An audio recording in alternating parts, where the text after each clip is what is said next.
Hi, Dave Kabilka here with another video on lessons in earth science. This one is about the lab titled Climate History and the Cryosphere, and specifically it's about working with what's called an Excel file. You're going to be making graphs in this file. So I could click on this and open it up, but I already have it opened up. So when you click on it, it will pop open and you will see this file right here. So specifically what we're going to be talking about are a few areas, and let's scroll down and highlight those areas where you're going to be making graphs using Microsoft Excel. So if I scroll down here, down to, let's say, Part 1, Gas versus the Ice Age. And you'll be making a graph in this area right here. So let me highlight that. That's a lovely color, isn't it? And then let's see, a couple more areas. Part 2, where you're going to be making another graph. This area right here. And then also down here you're going to be making a graph as well.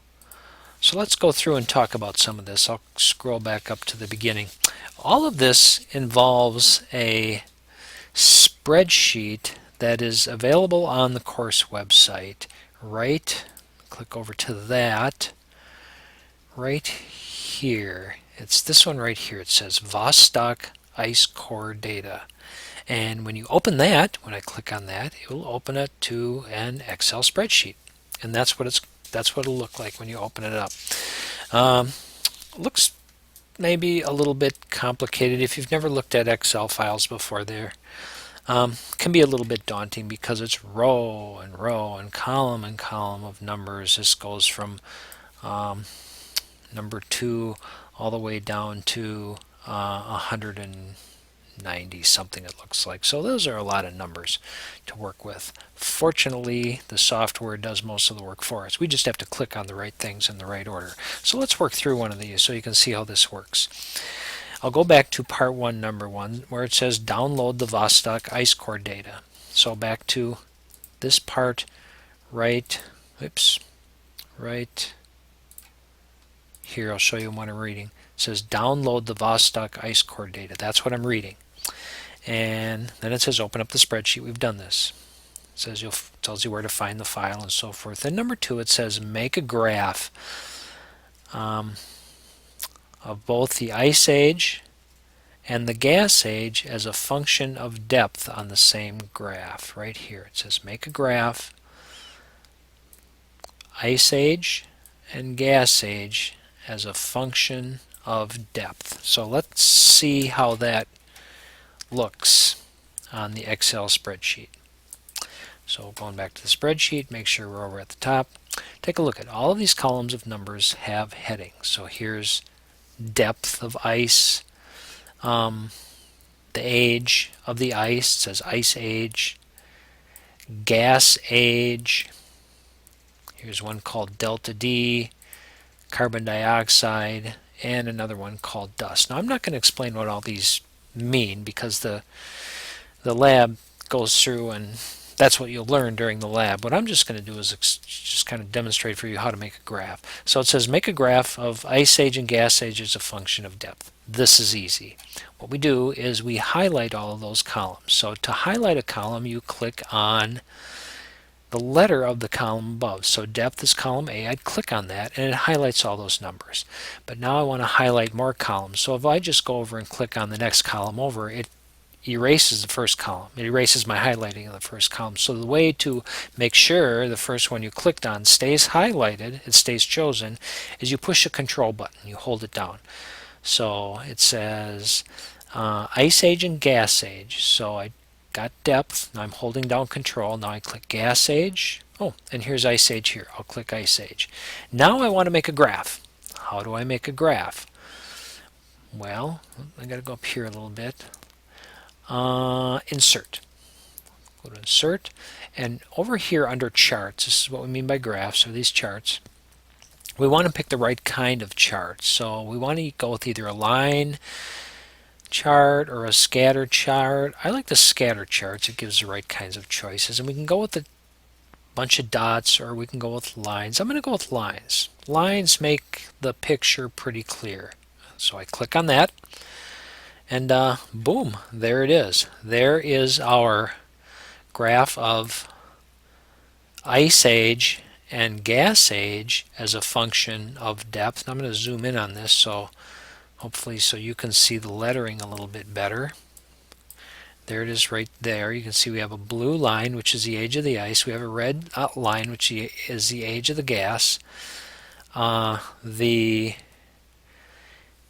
number of years is the vertical axis in kilo years. That is thousands of years. So this is 20,000 years, this is 40, 60,000 years, 80,000 years. And then depth is across the bottom. That's the horizontal axis. 500 meters depth, 1,000 meters depth, 1,500 meters depth. So it takes a little bit of, you have to go back at the data and look at the numbers and see which axis is which when you make these graphs. But once you have it, you've got the graph. So there you go. That's how you make a graph. Now you're going to turn these graphs in. So after you've made a graph and looked at it, just leave it. In fact, save your file so it saves the graph. You can manipulate these graphs and move them around and get them out of the way and stuff like that and make them smaller. But you want to make sure you turn in your paper with the graphs that you made.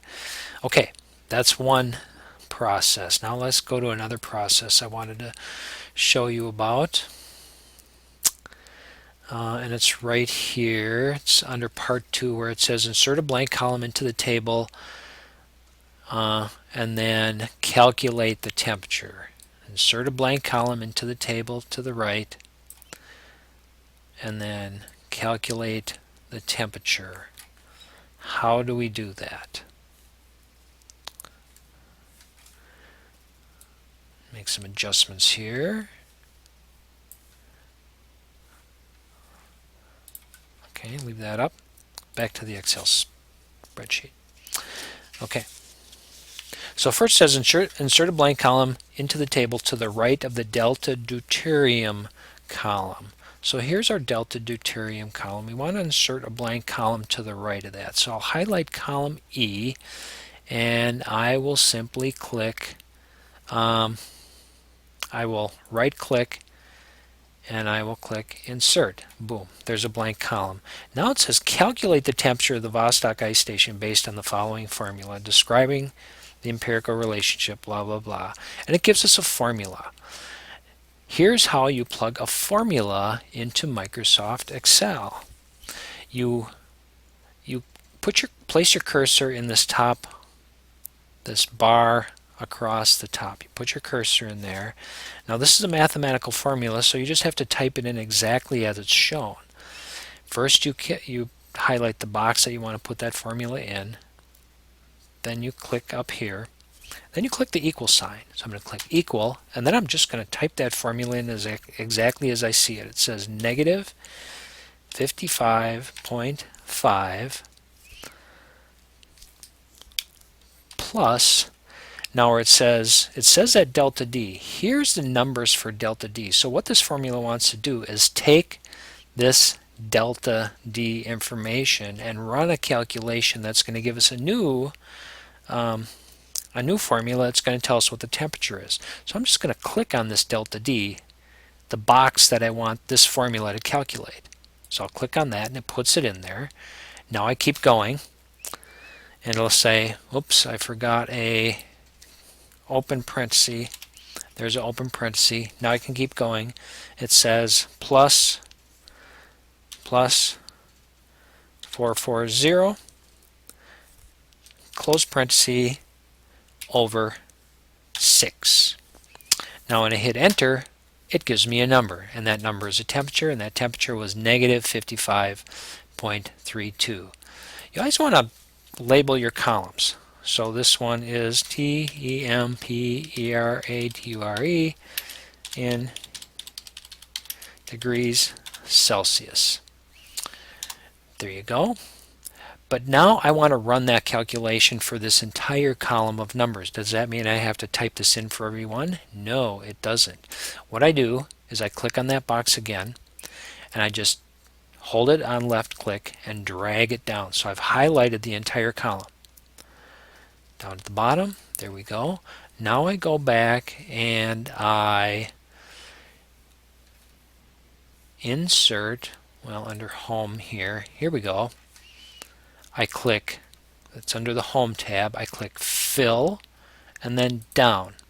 Now what it's done is it's plugged in that formula into every box and ran the calculation for every delta D value and calculated temperature, corresponding temperature for that number. And if you click on any of the boxes, you can see there's your formula. You click on the box and there's your formula.